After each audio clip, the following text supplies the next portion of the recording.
Bab 3015-3017, Senior. Aku tidak mengerti apa gunanya Anda melakukan tes semacam itu untuk menyelidiki kekuatan tubuhku. Dev tidak mengerti mengapa leluhur klan pemurnian tubuh kuno ingin menguji tubuhnya. Apakah kamu tidak ingin aku membantumu untuk melenyapkan saudaraku? Tanya lelaki tua itu. Tentu saja aku mau. Tapi bukankah tadi senior mengatakan bahwa jika Anda meninggalkan dunia ilusimu, kekuatanmu akan sangat berkurang, dan tidak mungkin bagimu untuk mengalahkan saudaramu? Dev bertanya dengan heran. Ya, aku tahu itu, tadi aku sudah mengatakannya, tetapi masih ada satu cara yang dapat membuatku tidak kehilangan kekuatanku ketika aku meninggalkan dunia ilusiku ini. Kata lelaki tua itu. Begitu Dev mendengarnya, dia langsung mengerti. Mungkinkah senior ingin meminjam tubuhku dengan merasuki tubuhku? Dev tahu bahwa sisa jiwa dapat merasuki tubuh seseorang. Pria tua itu menggelengkan kepalanya. Aku tidak akan merasuki tubuhmu, tetapi aku akan menyatu dengan tubuhmu, kamu akan menjadi aku, dan aku akan menjadi kamu. Jika merasukimu, kita berdua akan dapat mengendalikan tubuh pada saat yang sama. Dalam hal ini, kita sama sekali tidak akan bisa melawan saudaraku. Penggabungan yang aku butuhkan, entah itu kesadaran dan pikiranmu, semuanya akan menjadi milikku juga. Tapi jangan khawatir, ketika selesai, ketika kamu pergi dari sini, sisa jiwa saya akan hilang dengan sendirinya, dan tidak ada cara bagi saya untuk meninggalkan tempat ini selain membentuk kembali tubuh fisik saya. Kata lelaki tua itu dengan tenang. Lagi pula, sulit bagi orang biasa untuk menyetujui hal semacam ini. Jika dirasuki, ia masih dapat memiliki ideologinya sendiri, tetapi integrasi semacam ini berarti Dev telah sepenuhnya akan menjadi orang lain. Kecuali penampilan tubuhnya saja yang masih sama, dan semuanya bukan lagi milik Dev lagi, ini membuat Dev ragu. Aku tidak akan memaksamu, kamu bisa memikirkannya sendiri. Setelah lelaki tua itu selesai berbicara, dia berjalan ke aula utama dan diam-diam menunggu keputusan Dev. Melihat punggung lelaki tua itu, Dev akhirnya mengertakkan gigi dan berkata, "Baiklah, aku bersedia." Dev tahu bahwa dia hanya punya satu cara untuk membunuh iblis tua itu dan mendapatkan pil jiwa es. Jika tanpa cara ini dia tahu dia tidak akan bisa mendapatkan pil jiwa es, atau bahkan mungkin dia tidak akan bisa meninggalkan tempat ini. Pria tua itu berbalik perlahan, lalu memandang Dev dan berkata, "Kamu harus benar-benar yakin dan bersedia. Jika kamu memiliki sedikit perlawanan di hatimu, kita tidak akan dapat berintegrasi." Lelaki tua itu ingin tahu apakah Dev benar-benar sukarela.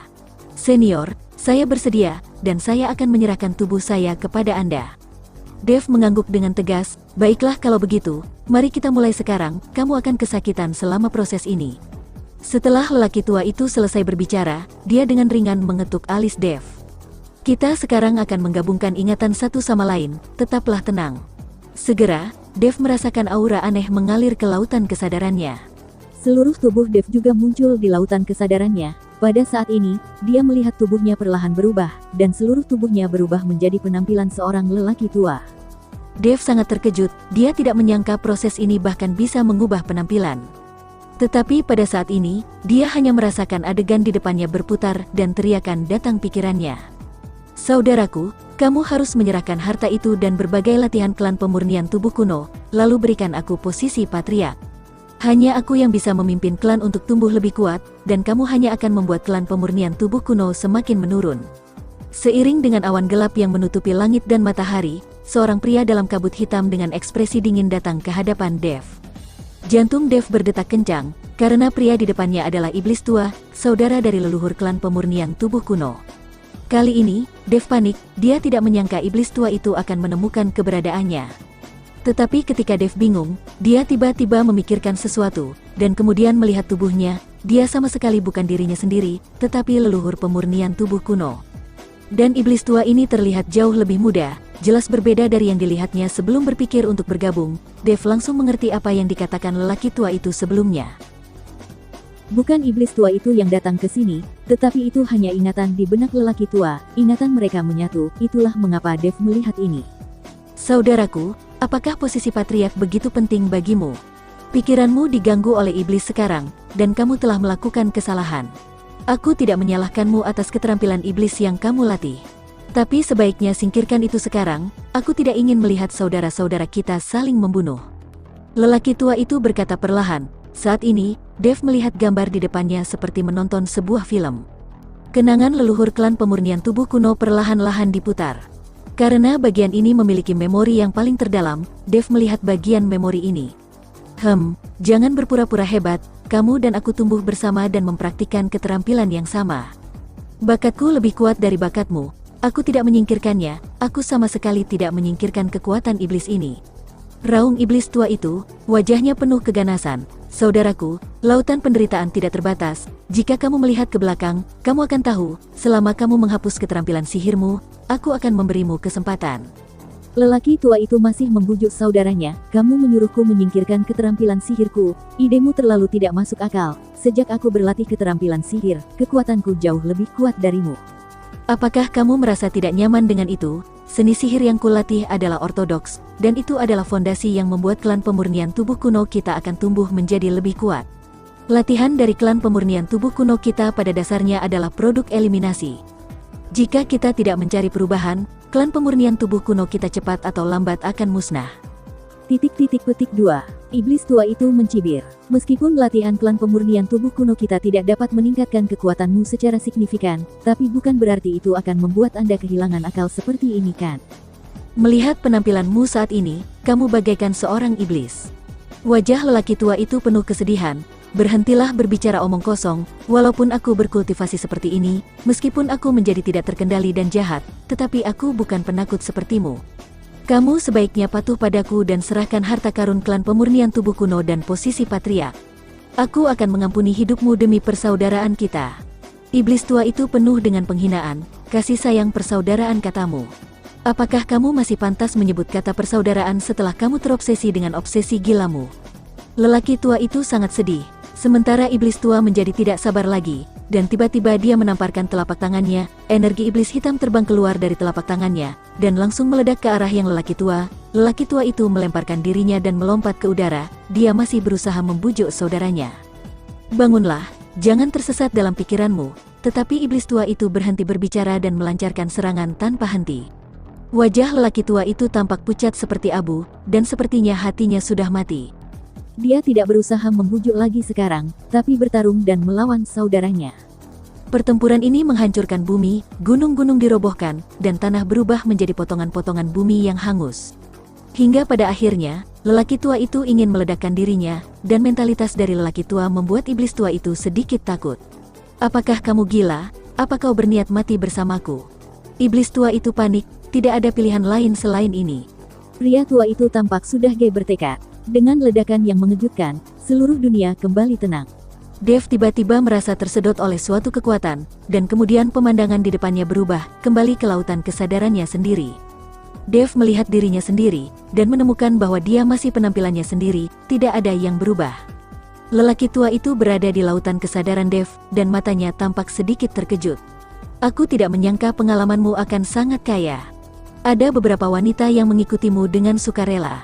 Kata lelaki tua dengan main-main. Dev sedikit malu sesaat. Bagaimanapun juga, ingatan kedua pihak telah digabungkan, dan lelaki tua itu pasti bisa melihat ingatannya.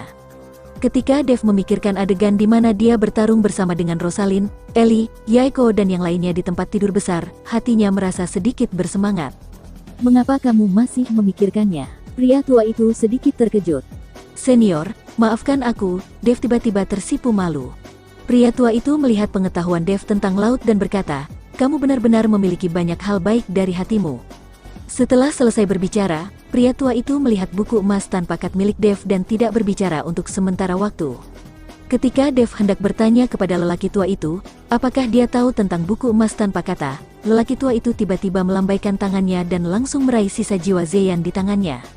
Aku tidak menyangka bahwa di lautan kesadaranmu, masih ada sisa jiwa dari klan iblis yang tersembunyi, dan kebetulan aku akan membunuhnya untukmu. Kata lelaki tua itu, dan dia hendak menyerang Zeyan. Tuan Dev, tolong selamatkan aku. Zeyan sangat ketakutan sehingga dia terus meminta bantuan pada Dev. Meskipun leluhur dari klan pemurnian tubuh kuno ini juga merupakan sisa jiwa, tapi sisa jiwanya tidak sama dengan sisa jiwa Zeyan. Sekarang selama lelaki tua itu menepuk ringan, Zeyan akan menghilang selamanya. Senior, jangan lakukan apa-apa, dia sering membantuku. Melihat ini, Dev buru-buru menghentikannya. Mendengar ini, lelaki tua itu melepaskannya, dan Zeyan sangat ketakutan sehingga dia bersembunyi menjauh. Aku tidak menyangka bahwa di lautan kesadaranmu, selain jiwa yang tersisa ini, ada juga jiwa binatang Dewa Naga Azure. Kamu memiliki sesuatu yang sangat langka, kata lelaki tua itu, dan kemudian melihat cincin penyimpanan Dev. Melihat bahwa ada beberapa harta langka di dalamnya. Lonceng pola naga, pedang pembunuh naga, dan bahkan cambuk ajaib. Kamu adalah anak yang hilang, kamu bahkan memiliki cambuk ajaib.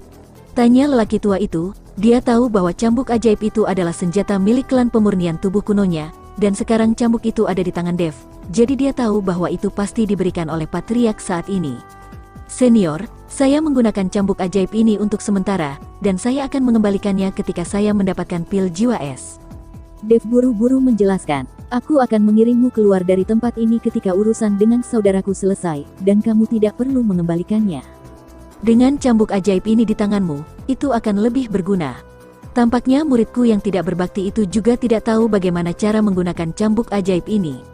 Pria tua itu berkata perlahan, dia tidak terlihat marah.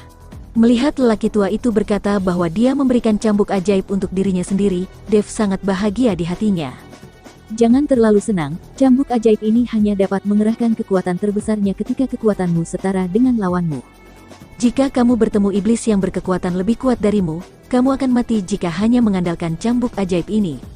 Kata orang tua itu, sekarang Dev tidak berani memikirkan apapun, karena lelaki tua itu tahu apa yang dia pikirkan. Orang tua itu melihat lonceng pola naga Dev, lalu ke pedang pembunuh naga, dan kemudian mengambil pedang pembunuh naga di tangannya. Ini benar-benar pedang yang bagus. Pedang bagus semacam ini hanya bisa ditempa oleh Patriark dari Sekte Pemurnian Artefak.